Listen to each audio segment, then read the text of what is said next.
Hi everyone, it's Amber. Thank you for joining me today on my channel. I am going to show you how to make this little folio from a kit that I have on my Etsy shop. I am showing you the finished product first because I like when I know what I'm making before I watch someone make it. I initially, excuse me for that noise, initially I recorded this and the video to make this little flippy flappy guy at the same time. The video was way too long. And it's not because either project is hard, it's because I chatted and twittered a lot and just wasted time. So I'm splitting those two demonstrations apart. Following this, you will see me show you what the kit looks like before it's cut off, and I'm going to show both kits. But then the demonstration of putting it together, we'll just do this little guy. The only thing that doesn't come in the kit is this little policy closure. This is one I made ahead from a Tracy Fox video, just because I really like doing that. There's a million other ways that you can close this up. I probably would, and now that I look at it, I wish I had just tied it, wrapped it with some string or lace or something, because it's so chunky. And it's chunky because I stuck everything in it, including things that I added last minute as extras, like these cute little teeny tiny envelopes, which take up a lot of space because they're very chunky. But yeah, and by the way, all of these little extra tickets or tabs, depending on how you want to use them, and stamps and everything come with this kit as well. I just didn't add them all because there's a lot, but like, look at this stamp could just be another little journaling card, as could this cutie pie. So in a moment, I will cut to showing you both kits, the kit for this folio and for the flippy flappy. But then I will cut from there to the demo just of this guy. Because I'm going to show you at the very end how to make this shiny, just like if you had gotten this envelope in the mail with the little plastic window. I was going to emboss it, but I actually just used nail polish, and it hadn't dried when I ended the demo video. So now you can see how cute it is. I assume if I move it around, you're going to be able to see that shine. And I plan to do that to the other windows as well. And then fold it right on up, and you can stick it in a larger journal or use it for, you know, just a standalone way to keep notes or memories, or draw in it, or send it to a friend, or what have you. Anyway, I will see you again in just a moment to show you what this looked like before I cut it up, and then I'll show you how to make it. Thanks for joining.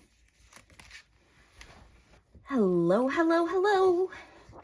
I know that I have not been on YouTube a whole lot lately for a lot of reasons I've gone into with previous videos, including, you know, some landscaping, gardening responsibilities, and some issues with fatigue that appear to have a medical explanation. So hopefully that's going to get a little bit better. Another medical explanation, more than one. But I have been hard at work on some digital kits. I'm going to show you sort of what they look like. This is the most recent prototype. I did make a couple of very small changes since. But one is this lovely little folio. It's got this cute little envelope that goes in this little belly band, and pockets with journaling cards, and some other goodies that you can choose to use or not use. But it's all based on scans of old postal stuff, envelopes primarily, some postcards.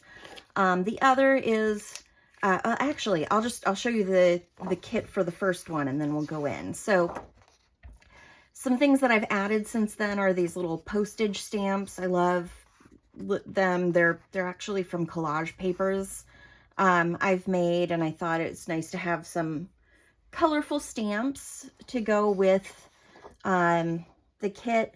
I also threw in some templates for mini envelopes, an extra tab. So a lot of the stuff on this are extra components, but this envelope is the one I showed you in the folio. This is the folio base itself. These are some tickets or tabs. I've been using them as page tabs. So you can see this one here, I made a little tab and added it to this little postcard guy. So you could use them as tickets or tabs. And then this third page includes all of the little pockets and the journaling cards, as well as the belly band, this little decorative element here. This is the postcard that I had the tab on. So that's one of the kits. And I think I'm going to sell these as individuals so I can keep them priced low and continue. I've actually got other postal kits in the works already. I've just been having a lot of fun playing with them. So then you could go just pick the pieces you want. The other one is this little flippy flappy something or other. I don't know what to call it, and I don't really care all that much.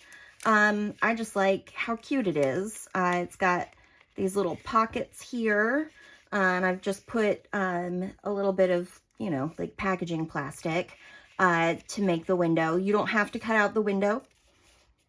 And then I used more of the tickets as tabs.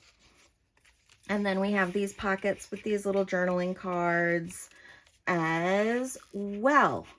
So this is a small kit, but lots of fun. And it's just these 2 pages. So we have this, which is the base, these little ticket tabs. I made sure that there were at least 3 for the cards that go in these envelopes. And then I actually increased the size of the card a little bit because I thought it'd be fun to have the tabs kind of sticking out each way. You could, of course, cut those down if you don't want that. You'll see it as I start to do the actual make, because again, those were prototypes that I made a few last minute changes on. And then this is the other page of the kit. And again, I've added in some little postage stamps, some little snail stamps, and some little mini envelopes that you can use. And these are the wider length journaling cards. And so I am going to go cut these out, and then I will come back when I'm ready to start making. A couple quick notes in case I forget to mention them later. I haven't printed anything on the back of these. I plan to just spray them. I have a little bit of rust and coffee dye. That's what I used for the background of this, and I really like it. And I didn't want to glue anything onto it because I'm printing onto Epson presentation paper, just fairly sturdy stuff, and I didn't want to increase any bulk. So if you're printing on thinner paper, definitely an option to glue things on the back, but you can also spray them, dye them, you know, whatever, just like me. So that's what I've printed on, and that's how I'm going to treat these. So when I come back, I will most likely have cut out, treated the back with my sprays, and inked and done some scoring so that the folds are ready and easy. You do not have to have a scoreboard for these. I like to use it. It makes things a lot easier on my hands. So I'll probably get all of that boring stuff out of the way. before you see me again, and then we'll start putting this together and adding some embellishments. I'm excited to show you how that all comes together. This has a lot more pieces, but it's 3 pages instead of 2. The other one was 2 pages. Part of the reason there's so many stamps, I don't like to print kits and have tons of empty, blank, white space on the kit. So if I can turn that space into some sort of embellishment, I'm going to, because I use my scraps to make ephemera. I use my scraps a lot to make ephemera. And I love that, but like, I don't want to create scraps if I don't have to. So let's get rolling. Okay. I'm going to make this envelope first. This is just like the other envelopes. You're going to get it, cut it out, fold along the edges, tuck those bits inside. I'm going to do myself a favor. Since it's larger, I can use the larger nozzle, which just helps everything stick a little easier. And I'm just going to go up these 2 sides from the bottom flap, which is what I should have done before. And then press that up and hold it for a moment so that it'll get stuck down. And even though this looks like a lot of stuff, honestly, the biggest thing is cutting, folding, and inking. It comes together super fast, especially if I am remotely on my game for this one, unlike the other one. All right, I am going to try to organize stuff properly. Okay, that's an important thing. There's a pocket we need. Yeah. Pocket, pocket, pocket, big pocket. I need my belly band. Ah, there it is. The rest of this is envelopes, journal cards, little bits of ephemera. But these are the main components. Now, I have been fighting with this belly band to get it the right width, and it seems like I can't seem to hit the happy middle. And so now it's a little long for the section we need to put it in. That's actually easier than do short, because you can just, like I'm doing here, fold it in a little deeper. The last 2 prototypes, the belly band was too small by just like a fraction, and I would have to really fuss with it to get it glued down in such a way that you can fit your cute little envelope through the band. And so this fits my little envelope, and there you go. I'm going to put the glue on the on these 2 little tabs, which will also create a little extra space.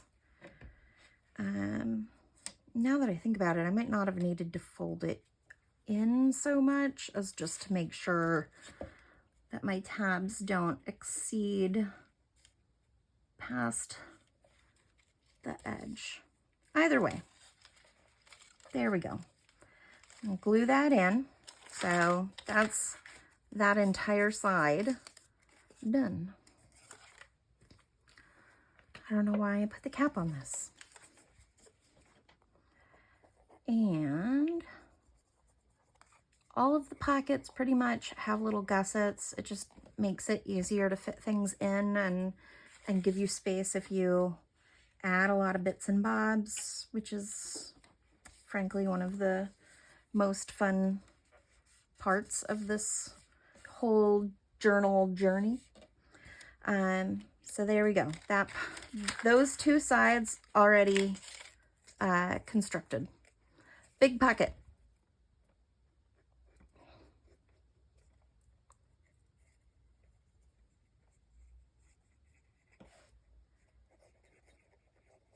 Now, One of the things I thought would be really cool to do, but then I didn't because I forgot until just now because it was on the notes I lost. There we go.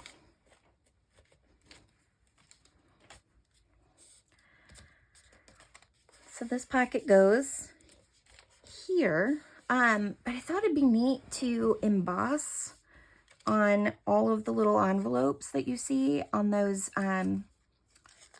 windows, and then they would be shiny, just like if you got one of these envelopes in the mail for real.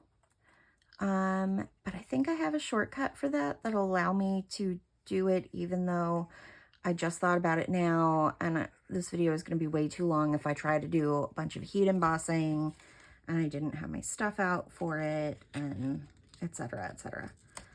But I'm going to show you something you can do. I'm going to do it at the end of the video after we've constructed everything so that you can see it, but you don't have to wait for it to dry because there will be dry time. Oh, wait, there we go. And then you have these 3 little pockets that are all going to go on this last little flap here. And you can put them in whatever order you want. And if you manage to get them all exactly centered, then I will be very jealous of you. That is not a skill I believe I have. Like this one looks pretty good, but then inevitably the next one will be, you know, slightly over in one direction or the other. And honestly, I'm okay with that. I don't think it matters that much. I like messy art in general. I like my artwork, like paintings and stuff, to have at least a small amount of mess about them. Sometimes quite a large amount of mess. It's just, I think, part of me learning how to let go of perfectionism. Why won't you go down properly, little gusset? Come here. It's never been that hard before. So naturally, I am recording this, and now it is that hard now. Okay. I'm imperfect, and the second I try to be perfect, my creativity dies. And I'm like recovering. I'm a recovering perfectionist. I know a lot of us are, and mess and embracing mess and purposely making mess is a big part of that for me. What I'm doing here, I'm just taking this little plastic ruler. I was worried I got glue outside of the glue or the gusset areas because of the time that I just had maneuvering that thing around. When I'm worried about that, I will put a little ruler like that or something else thin and flat, like my bone folder, down just to ensure that the pocket is a pocket in all of the places where it should be a pocket. All right. I like to do them in this order because if I know where the top and the bottom one are, I can at least slightly more accurately get this centered-ish. Sorry if you saw the top of my head. But you know, needs must and all that. So I'm just gonna let this dry for a minute before I start stuffing it with stuff, which is fine, because we can do stuff with that stuff while we wait. This has dried enough by now that you can pop your little envelope in. So there you go. So you got this cute envelope that fits right there, that you can tuck in, and sorry, and it's you know, can hold a piece of paper with writing. I don't do a lot of journaling myself, but I do a lot of art journaling.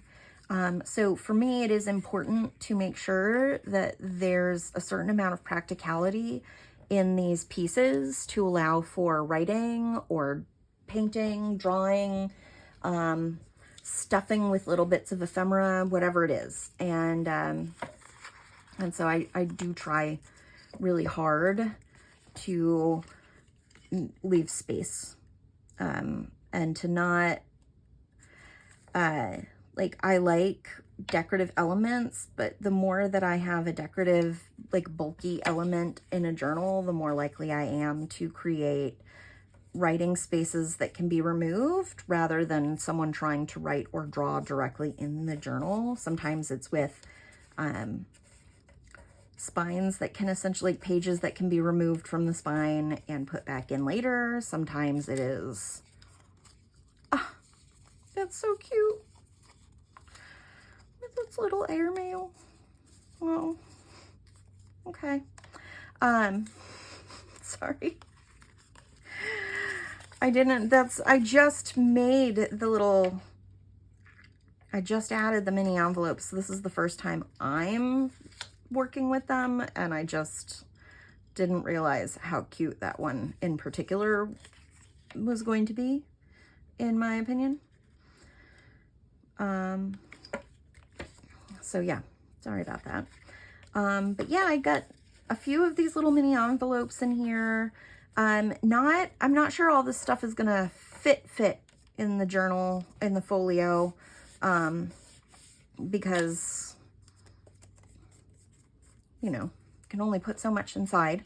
But again, the goal was more like, rather than you cutting out blank bits of paper that you have to then use as scraps, I'd rather you be able to cut out just more bits of ephemera, whether you want to use them or not. You can always flip it over, not use the ephemera, and use the blank piece of paper as scrap and pretend I didn't give you anything. But I just, you know, more is more, right? So there we go there. And let's see what else we got. Oh, I have some wider tabs, right? So this is the size tab that would have been in the other one, but there's two that open wider. Let me put that one there. And I'm going to put one on this little postcard. It says postcard. It's very faint, but it says postcard. So I'm going to put one here.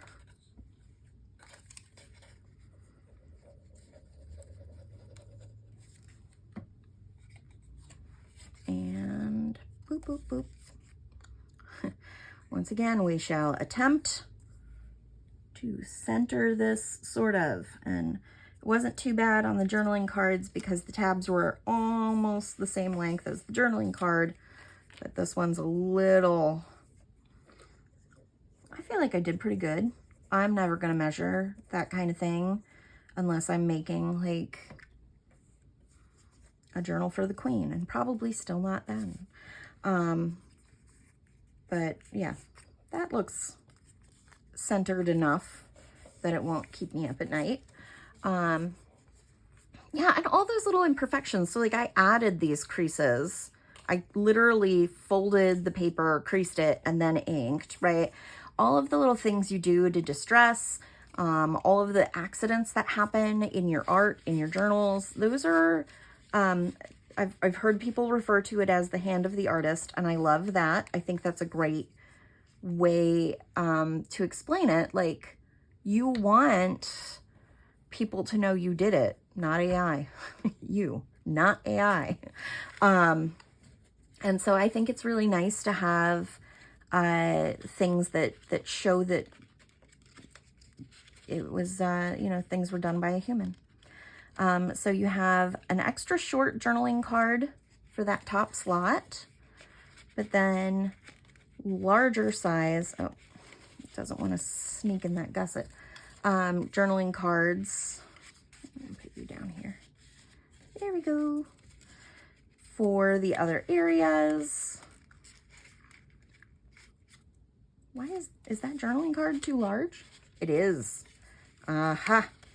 That's not the right one. There we go. That fits nice and neat. This guy can go in here. Let's put it in with this little envelope, this little, maybe, if I can, there we go. Squish it in. This cute little, this is like a little journaling card. It's basically the distressed back of an envelope. Pop that in there. Maybe you put, you know, one of those little envelopes in there. Put this little envelope in here. And then you still have some decorative elements. By the way, this circle looks perfect. Perfectly cut. That is because I used a circle punch to cut it out. It is slightly larger in diameter than this 1 1/4 inch punch. So I just line it up and make sure I don't get any of the white space around the circle and punch it out. You can, of course, cut it out by hand. But if you're wondering why I'm going on about the hand of the artist and then I have this little punch that is so neat and tidy, that is why. And then we have a ton of teeny tiny itty bitty little stamps.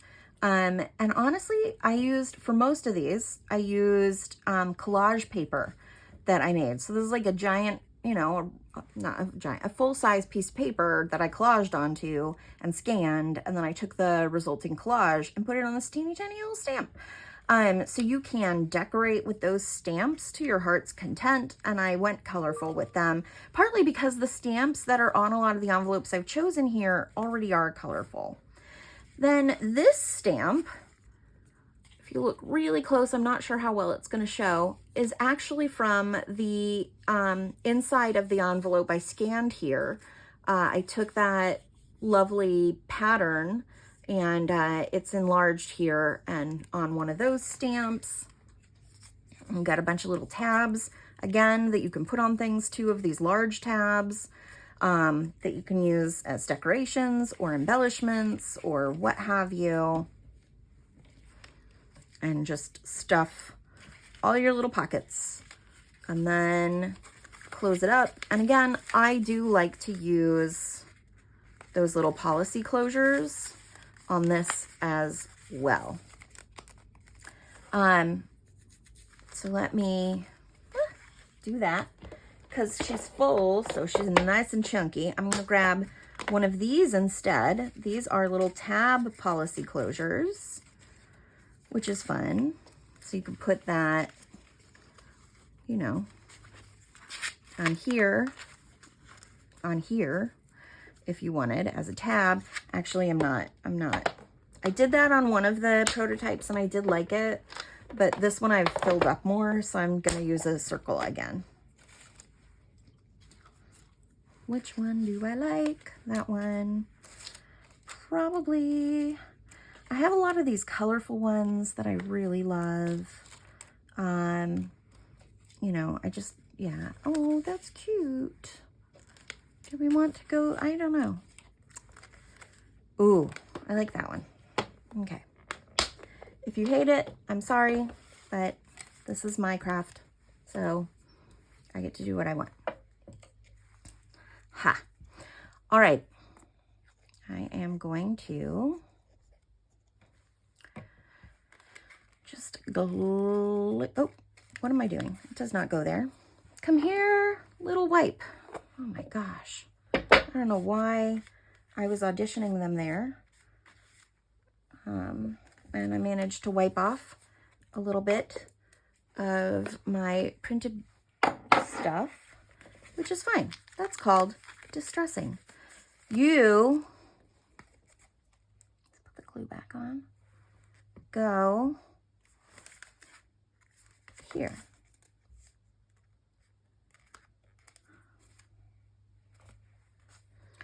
We'll hold that for a moment so it sticks. And then later I'll put some cord on it. You don't need to watch me do the same thing that I did on this little guy. Probably will not be orange unless I want to make them match. I don't know. But I do want to show you that last little, that doesn't normally happen, but I really did jam it shut after I jammed it full. So one last little thing I want to show you that I think is super fun. I'm going to actually do it on the stamp here. First, where is it? So my original plan was to go over these little clear windows. Actually, I'm just going to do it on the clear window with embossing powder and then melt it so you get that nice shiny surface, which would represent the little plastic window in the envelope. But I don't feel like taking that time, and I probably would have done all of that before assembly, and I didn't. So instead, I'm going to go over it with a little bit of nail polish. I don't paint my nails anymore. I want to use that time for other things, usually making art. This is a nail polish from Olive and June. I really like their stuff. Pink Goldfish. It's an iridescent polish. So as it dries, and kind of even see it now, it's going to give you different kind of color effects as it dries. And so I'm just going to let that sit and dry. Off. We don't have to move it off camera. And I will have a shiny little bit of envelope. And apparently I did not get this bottom area. And that is gonna bother me. You know how it is. If you have ever painted your nails, you know exactly how this is. Maneuvering stuff on that surface and trying to be neat. Just never ever as easy as we want it to be. There you go. So I'm planning to do that to all of the other little windows, just because I think it'll look super cute.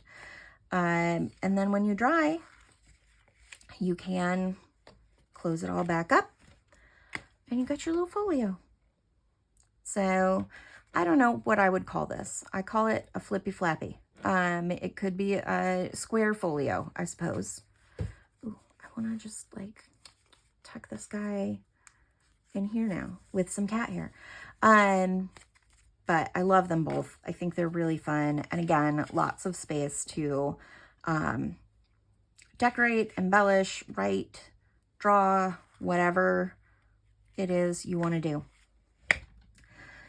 And that's the kit. When I post this video, I will make sure that the kit is up in my Etsy shop, which will be linked in the description. If you stuck with me this long, thank you. I definitely was a bit out of sorts, which is kind of par for the course for me most days. So I'm not sure why I'm apologizing. I don't like it when other people apologize. If you enjoyed this, please take a moment to like. And if you want to see more content like this, please subscribe and hit the bell so you get notified. I do a mix of journal, junk journal, and art videos. And I'm always open to hearing what people want to see so I can make more of that. And I will see you again soon. Thanks, everyone. Bye.